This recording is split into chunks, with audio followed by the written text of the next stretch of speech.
Your favorite shopping destination, Value Zone Hypermart. ఇప్పుడు మన అమీర్పేట్లో pillar number 1081 వద్ద. మీ మనవళ్ళు మనవరాళ్ళు.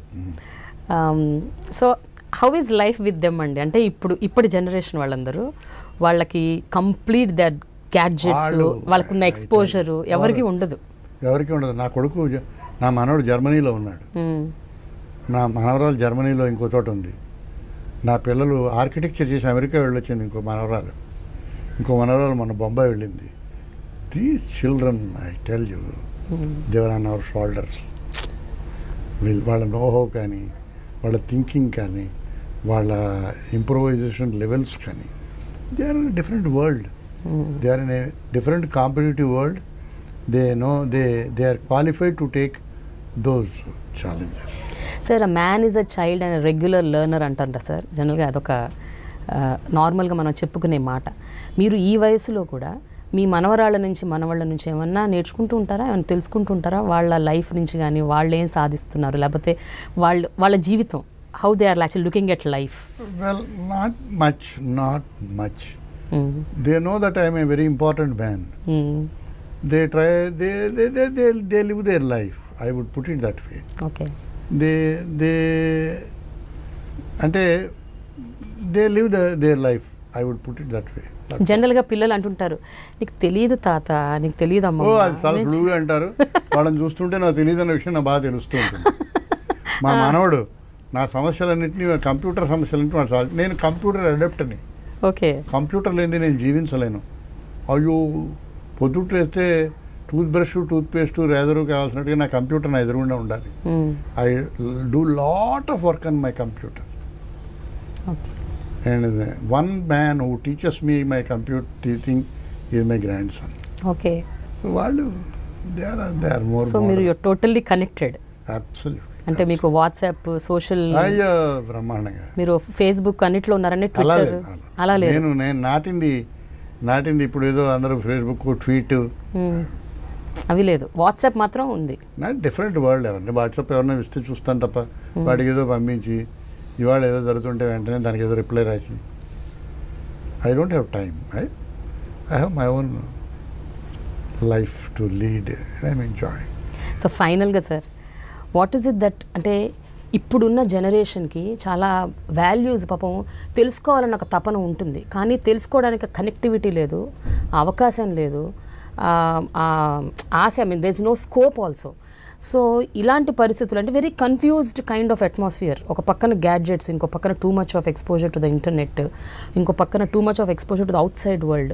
ఇన్ని కన్ఫ్యూజన్స్లో what do you think that present generation should do అండి? How should they mould their life? నాకేమిటో ఎక్కువ చెప్పలేనేమో నాకు తెలీదు. ఎక్కువగా వ్యవస్థ మీద, మార్పు మీద తిరగబడ్డ ఉన్న హక్కు అని భావించడం ఎక్కువ కనిపిస్తోంది. ఎవరు నాకు ఈ ఉపకారం జరగకపోతే జరిగితే బాగుంటుందని అనడు. ఈ ఉపకారం జరగకపోతే చీఫ్ మినిస్టర్ సంగతి తెలుస్తాను, నాకు కంప్యూటర్ ఇవ్వకపోతే మా ప్రిన్సిపాల్ దగ్గర మేము కాలేజీలకు రాము. I mean that type of tendency somehow I don't know. అలాగే చేంజ్ కూడా it's not a demand. I don't think you should become demanding. See, when you quote a change, you should quote with humility, you should quote with caution, you should quote with responsibility, you should quote. మీకు అర్థమైంది కదా? So it is much too early for you. నన్ను అంటే హక్కులు కోరేవారు బాధ్యత తెలుసుకోవాలంటారు. హక్కుల్లాగా ప్రతివాడు అదేంటిది? Because you know it is easy become. నీకు మైక్ ఇస్తే నువ్వు మాట్లాడితే 16 ఛానల్స్లో వస్తుంది. 16 ఛానల్స్లో వస్తే మన్నాడి నుంచి నేను చాలా గొప్పవాడిని. 36 ఛానల్స్లో వస్తే నేను ఎమ్మెల్సీని అవ్వచ్చు. 48 ఛానల్స్లో వస్తే నేను వెధవ పనులు కూడా చేయొచ్చు. I don't like it. ఒకటే వాక్యం చెప్తా, to live a wonderful fruitful life you should have a positive attitude. It is your attitude that should keep you healthy. అర్థమైందా? ఎప్పుడు నేను ఆ యాటిట్యూడ్ మిస్ కాను. పాజిటివిటీ చక్కగా పొద్దుటే చక్కగా భోంచేయాలని కోరుకుంటాను, ఎప్పుడు నిద్రపోవాలి అప్పుడు నిద్రపోవాలని కోరుకుంటాను, నాకు నచ్చింది నేను చదువుకుంటా, నాకు నచ్చని దాన్ని తప్పించుకుంటాను, దాని గురించి నేను దెబ్బలాడాలని కోరుకోను, దెబ్బలాడగలిగితే దెబ్బలాడను, అర్థం చేసుకున్నట్టు చెప్పడానికి ప్రయత్నిస్తా, వీలైతే నా కాలంలో చెప్తా, వినకపోతే నవ్వుకుంటా, నన్ను విమర్శిస్తే ఊరుకుంటా. Wow, super. Never react. Yeah, This is how I feel. I can always differ with you. You can always differ with me. So it is your attitude that keeps you alive to the society around you. If you ask me, one thing that is helping me to keep what I am today as I am living here. Yes. I am living here. Sir, before we close, మీ సినిమాల్లోంచి కానీ మీ రచనలోంచి కానీ ఒక మంచి dialogue కానీ ఒక మంచి వాక్యం కానీ మీ నోట వినాలని ఉంది నాకు. అలా చెప్పలేనేమో, కొన్ని అన్ని గొప్ప సినిమాలో నటించారు మీరు. ఏదన్నా ఒక సినిమాలోని ఒక మంచి డైలాగ్ ఏదైనా గుర్తు? ఒక చాలా డిఫికల్ట్ సిచ్యువేషను నేను రాయడానికి కష్టపడ్డ విషయం చెప్తాను. బంగారు మనిషి అనే సినిమా. ఓకే. బంగారు మనిషి సినిమాలో హీరో గారు ఎన్టీ రామారావు గారు. బంగారు మనిషి సినిమాలో విలన్ ధూళిపాడ.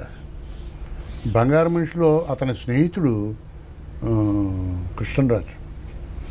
బంగారు మనిషిలో ఆయన తండ్రి గుమ్మడి గారు కలెక్టర్ ఆఫీస్లో దవాలా బంట్రోతు. ఎన్టీ రామారావు కలెక్టర్ అవుతాడు. ఓకే. ఆఫీస్లో డవాలా బంట్రోతు ఇలా నిలబడి కొడుకు సేవ చేస్తాడు. ఇంట్లో కొడుకు డవాలా బంట్రోతు కాళ్ళు పడతాడు.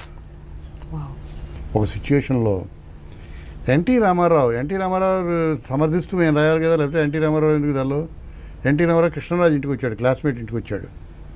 ఇతను అవమానించి లోపలికి వెళ్ళిపోయాడు. ఎవరు? ధూళిపాడ. నీకు అర్థమైంది కదా. ఏదో ఇతను అవమానించి లోపలికి వెళ్ళాడు. కృష్ణరాజు ఎంబారస్గా ఫీల్ అయ్యి ఐఎమ్ సారీ రా అన్నాడు ఫ్రెండ్తో. ఈ వాక్యం నాకు బాగా గుర్తుంది. It's very difficult. It is very difficult dialogue to write. You should write it to your hero. ఇక్కడ వీడు దళారి కొడుకు, but he's N T Rama Rao. This is my hero.